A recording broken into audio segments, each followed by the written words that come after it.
Oh, it's nice to see it. It's just got such a lovely vibe. And I was thinking of our evening in Stornoway.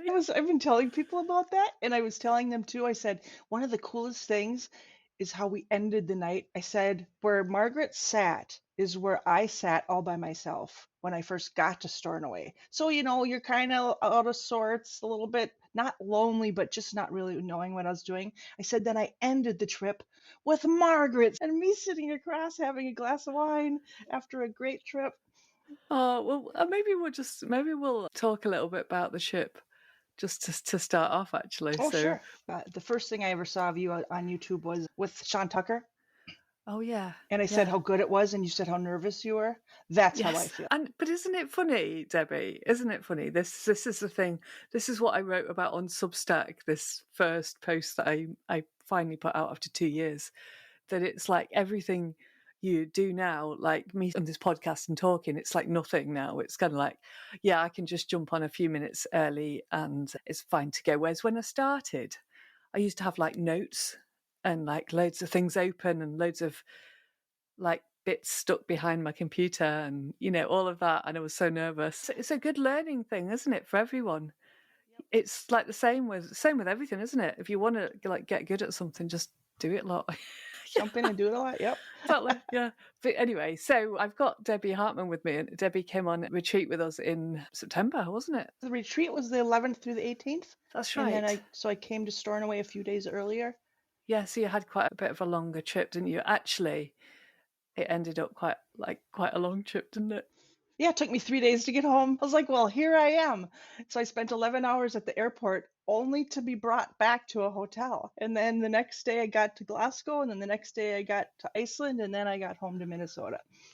So That was quite a first for you, wasn't it? So do you want to just tell us about the experience of coming to Harris and how that was for you? Oh, sure. I first heard of you on from Sean Tucker on YouTube, and then I something about your interview just caught my eye, and I did a deep dive into your website, and then I stood in my living room and I was like, I think I need to go on this trip. And so I emailed you and I said, do you have any spots left? And you said, we have one spot. I'll put your name on it. Let me know in the morning if you really want it. And then that's where it started. And leading up to the trip, I did things like ordered Isle of Harris gin from the distillery. Did that twice. I watched a lot of YouTube videos. I looked at a lot of photos online. Anyway, then fast forward the year. It was my first international trip that I've ever taken overseas, and it was my first airline trip in a long, long time. And so I booked it and I took the trip, and I got to say, I was not a fan of the airports at all. Who Plus, it was is? an overnight trip for me, and I was getting really tired. And I'm Yeah. a pretty happy person, but when I get tired, it's when things can kind of fall apart.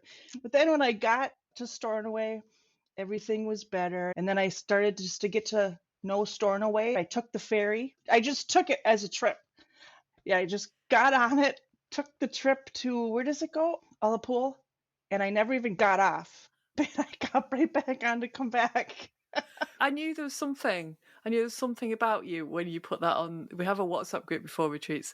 So Debbie put this on the WhatsApp group and she said, I'm going to take a day trip to Ullapool. And I was thinking, what's going on here? You don't take a day trip on the Calmac ferry. But you did. And it was really windy that day as well. And I was thinking, oh, I don't do ferries very well, believe it or not. And that ferry particularly, I avoid it, especially if it's windy. I'm thinking, oh, just get me off it. So I was thinking of you, and then when I met you, it kind of made sense because it's like that love of life, I suppose, and just wanting to just take, the opportunities and just to enjoy everything. And I thought it was just fantastic.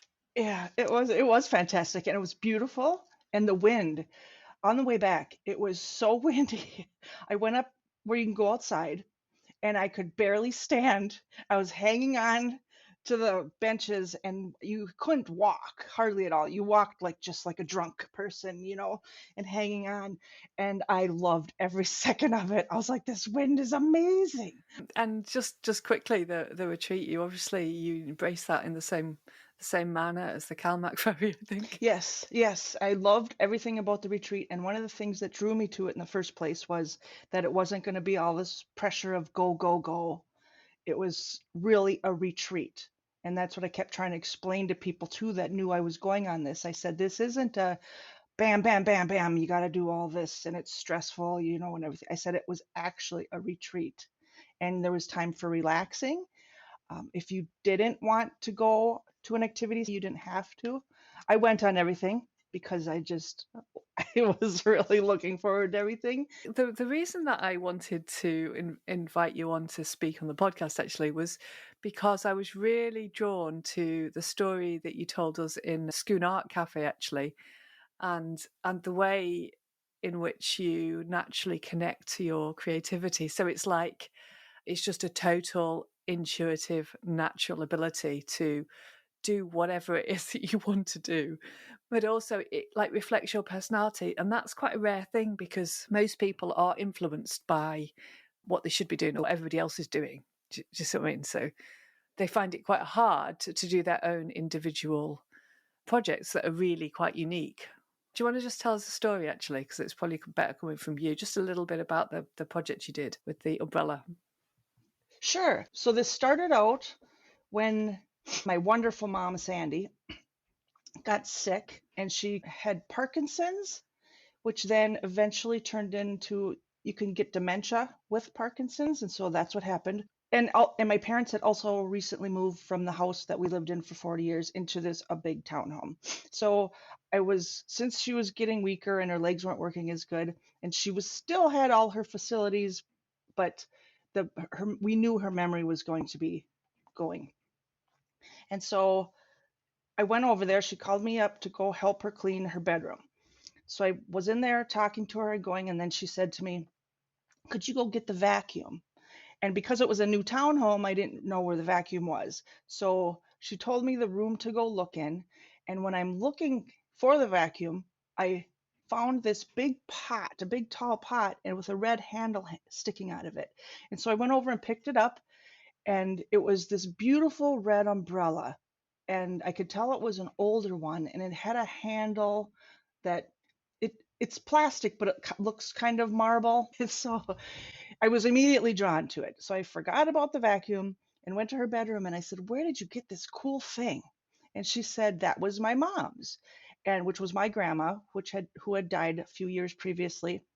And so then my mom inherited this umbrella. And I said, this thing is so cool. And I opened it up and just randomly I looked at my mom and said, would you come outside and skip across the lawn with this umbrella? And I wasn't sure if she would because her legs weren't working that great. But she looked at me and she knows I love photography and just being spontaneous. And she said, yes, I'll do that. And I was like, oh, this is awesome. So I grabbed my camera and went outside. And in this townhome, they had a big, long yard. And so I showed her where to stand and I backed myself way up so she wouldn't feel intimidated, with me and my camera. And I told her to go. And then she skipped across the lawn with the umbrella. And I was amazed, first of all, of watching her skip. I was like, I yelled to her. I said, I haven't seen you do that in years. And she's just laughing. It was a beautiful spring day. And then I said, will you do that again? And so she said yes. And she skipped back through the lawn. And the entire time I'm taking pictures, and I knew I was pushing it, but I said, will you do that one more time? And she said, yes. And she skipped again. And it's this great memory of her doing this. And she was laughing. And we went in the house. And then it was funny because then she goes, now will you go get the vacuum? So that was kind of funny. So as I'm thinking about her doing this, I was like, there's something here. And so I asked her, I said, can I bring this umbrella home with me? I said, I'll bring it back. But I said, but I borrow it for a while? And she said, sure. I was trying to focus on my mom and making her smile more. And I was like, there's a lot of things I can't do with her disease. I can't make her body work right. I can't make her memory not go away. But what I can do is make her smile more. So I decided I would take this umbrella, go to close family members and a few extended family members. I would just show up at their house with no pre-planning at all. and asked them to take a picture with this umbrella. And I wanted it to be something with their personality.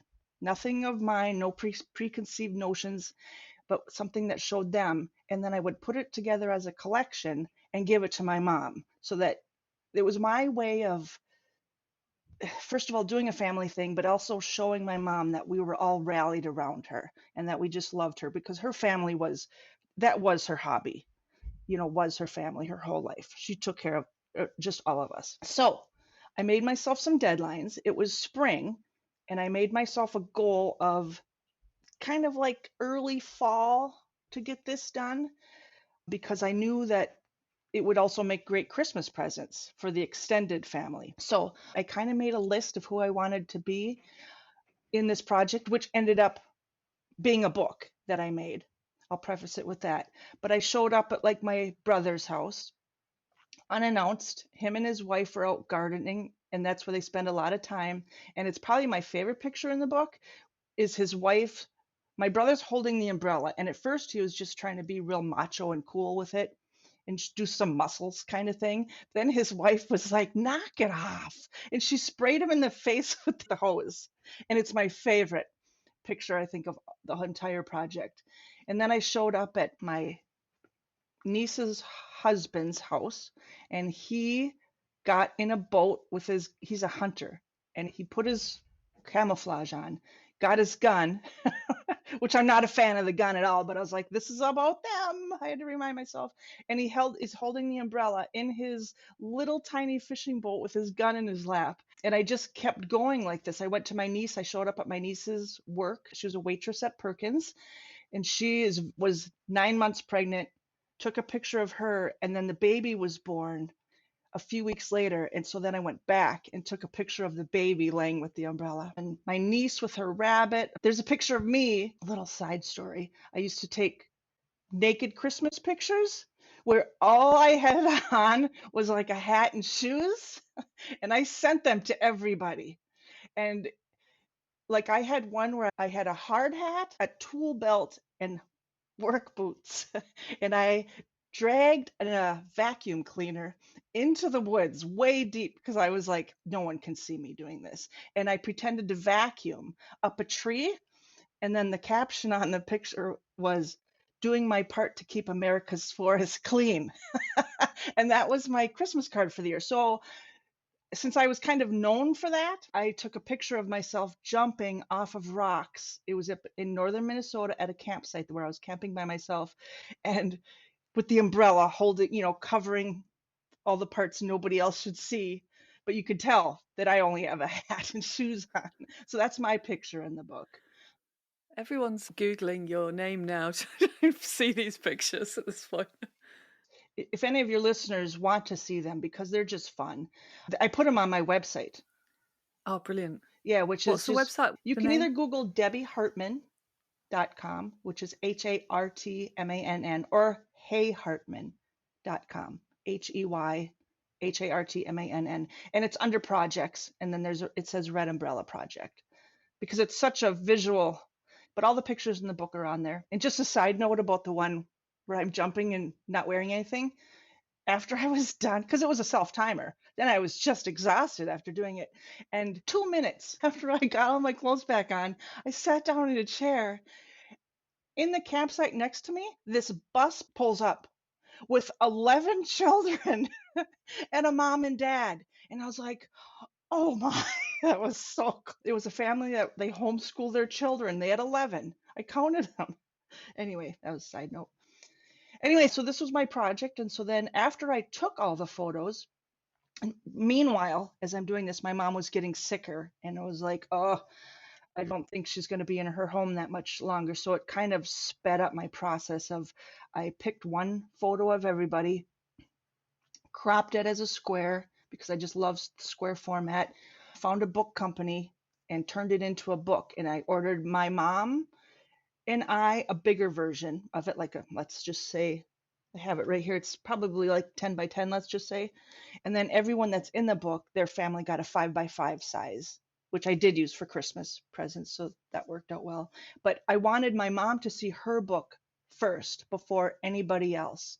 and I didn't even share the pictures with anybody. I just wanted this special moment between my mom and I. And so, unfortunately, it was the week before Thanksgiving where she got moved into a memory care place. And so I waited a few weeks and then I went to go visit her and I told her I had something for her and I gave her this book. And it was the most amazing moment that I've had with my mom in years. And she just quietly looked through the book and then she looked at me and she actually gave me one of my favorite quotes. She said, I think God took all the enthusiasm I used to have for life and gave it to you because you would know what to do with it. And so it was really special. And actually, just this year, because I like tattoos, I don't have a lot, but I have a few. And I was thinking through the years, I was like, maybe you should just get a little red umbrella tattoo. But actually, this year, just in February, I got the word enthusiastic tattooed on my arm, but I did it in Norwegian because her heritage is Norwegian, so it says enthusiastisk. And so it reminds me of the project, it reminds me of my mom, and it reminds me not to waste any enthusiasm. Just every day I see it in the mirror because it's on the underside of my arm. So when I'm brushing my teeth, I see it and it just reminds me, be enthusiastic every day. Don't waste a minute, you know, be with the people you love, do good things. So anyway, it was great. And she showed that book to everybody, everybody she could that came into her new home. If my dad took her out to go see relatives, she showed them. I didn't realize how powerful this was until a few years later when I was like, that was really an important thing that you did. It touched a lot of people. My mom died about a year after that. And even at her funeral, I mean, I was bawling and relatives were coming up to me and asking me about the book. So I was like half crying, half laughing, and telling people about the story, person after person after person. I was like, this is so weird. But it was also just really because they were crying, I was crying. And then my sister, Tammy, she brought my mom's book and she said, let's write in this and let's bury it with her. And I was like, oh. Then I was like, because this wasn't my idea.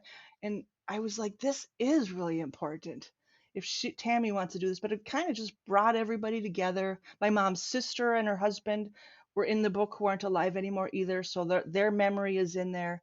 And oh, and let me just say, I ended the book with my aunt, Donna, my mom's sister, had died. Her grave, because I wanted everybody in the book. And I'm like, well, what if they're not alive? So I drove an hour and I found their grave site, did the umbrella by Donna's grave and then by my grandma's, who was buried right next to her. So that was the ending of the book. I've never gone back to do my mom's. It's just a personal thing that I don't feel with grave sites that they're there. They're everywhere. And I feel like my mom's with me all the time. So I've actually never gone back to her gravesite. She's just with me all the time. She's not there in the graveyard. She's with me. So that's how I ended the book. And so it kind of went full circle. Wow, that's an incredible story. I think sometimes you can feel like really helpless in those situations, like everybody goes through them at some point where somebody's, you know, ill, and when it's so close to you as well, it's just really hard to know what to do, as you say. But to channel that into a creative project like that, it's just yeah, it's powerful in so many different ways for everyone else, but probably for you as well. And it's expression, isn't it? And it's history, and it's kind of like there's family links there and so much going on there. I think it's just wonderful to hear. I really do. I think it's amazing. So thank you. Oh, thank you. You did the word helpless is perfect for you do feel helpless. And then just trying to find something that you can do. And this was something I was like, I have my camera. I love my family. Let's just go take pictures and bring everybody together. I think it's really inspiring. I just wanted to say really quickly that thing about enthusiasm. It does sum you up totally. It's like it is the word for you. And there's this funny thing that there's like the idea of having values in your life and having like three words. Try and find three words that sum you up as what you believe in, you as a person. And there's a book by Evan Carmichael that's called One Word. So a lot of people say if you can get it down to one word, then you're really getting deep and really close to yourself.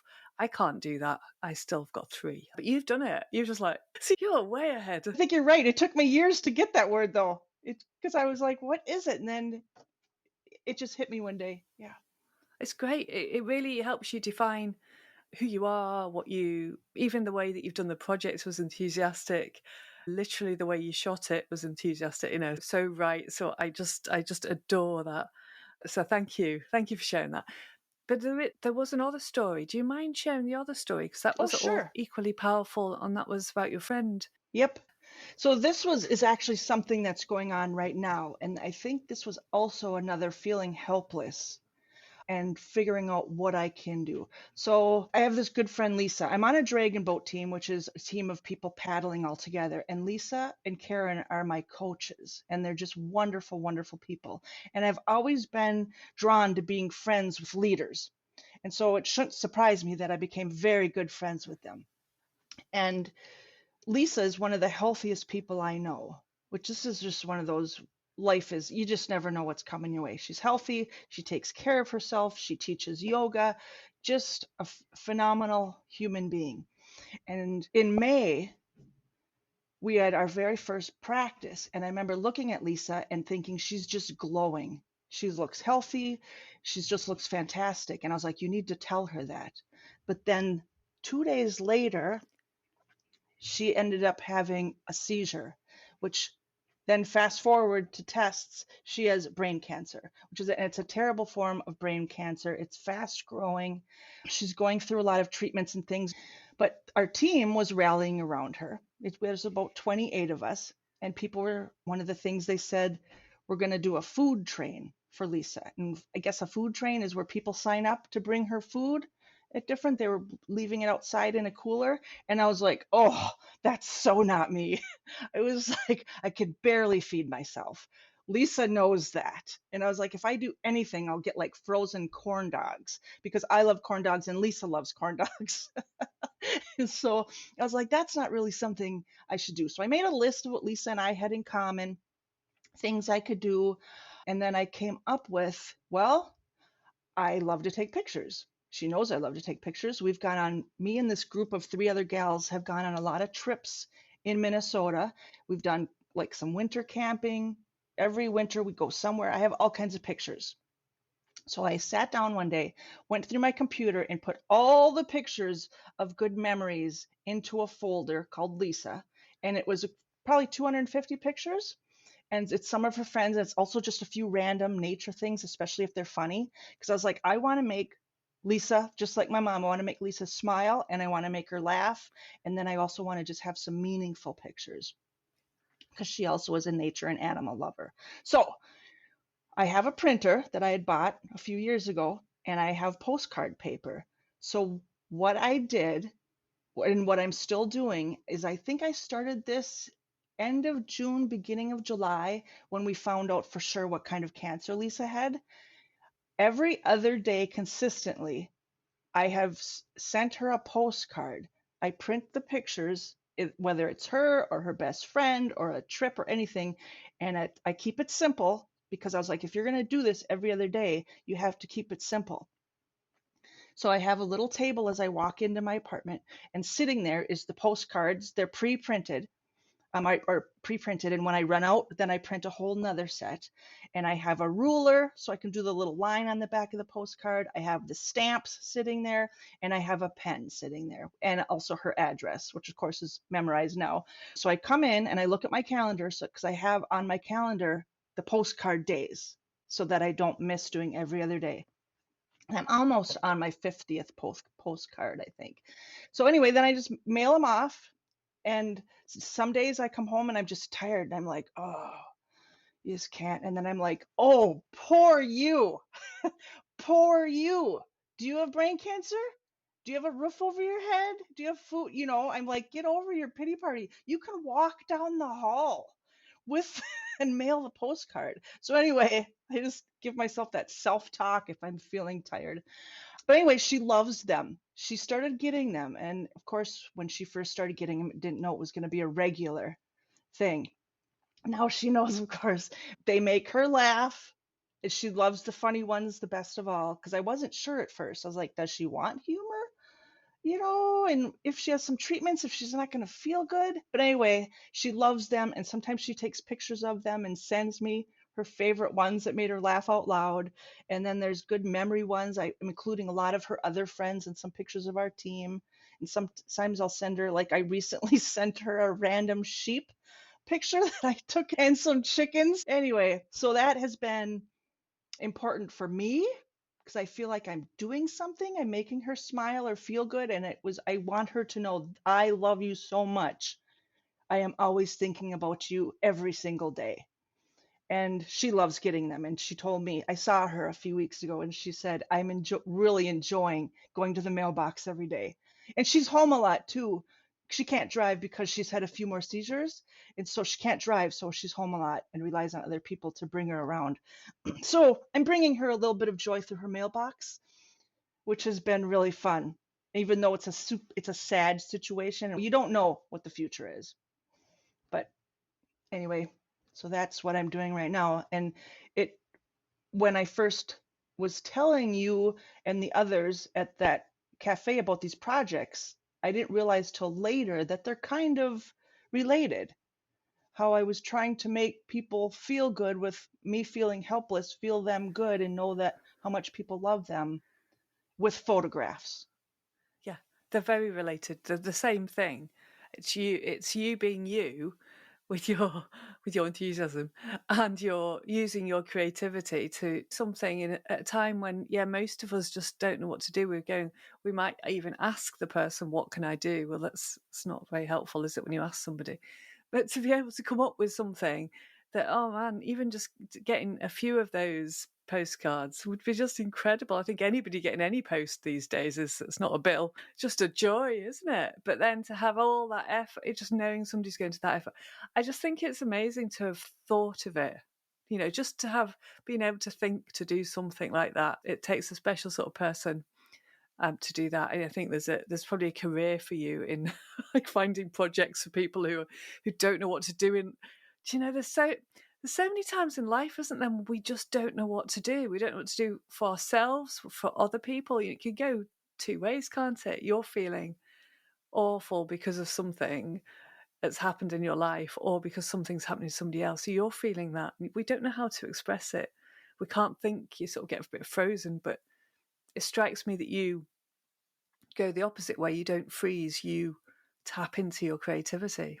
It's almost like you didn't even stop to question it but it feels quite natural to you to do it, to come up with it. Whereas a lot of people, I think I've been in situations when I just didn't know what to do as well. And I think that it's really nice that you've come on and spoken about these things, which are obviously difficult for you as well, but to share those projects and to plant those seeds of thought for so many people is a really wonderful thing. So thank you. Thank you for being enthusiastic, and thank you for being you. Oh, you're welcome. I think my whole life I've kind of been a problem solver. So even at work, like this last year, I'm in a new role at work, and some of the guys I work with told me, whenever there's a problem, you just go look for a solution immediately. So I think the problem of having a sick friend or a sick mom, and you're trying to find the solution to the helplessness, maybe that's a good way to put it. And then just sitting there with a piece of paper, writing things down until something is like, oh, there we go. Let's try that. Just, do you think you could go like, are you doing anything now, or are you thinking about doing another project, or did those projects just come because of those people? Yep, those projects came because of those people, definitely. But I'm always searching for different projects for myself. I don't always come up with them.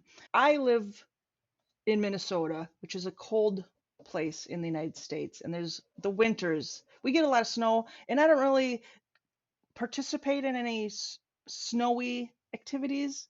I don't ski. The only thing I really like to do, I love walking in the cold, and I think part of that reason is because I love being alone. And when you walk in the winter, there's way less people, and in the summer, they're everywhere. And so I started walking years ago when it was freezing out. I mean, way no one else is out there. And so that's my favorite time to go walking. I just bought warmer clothes.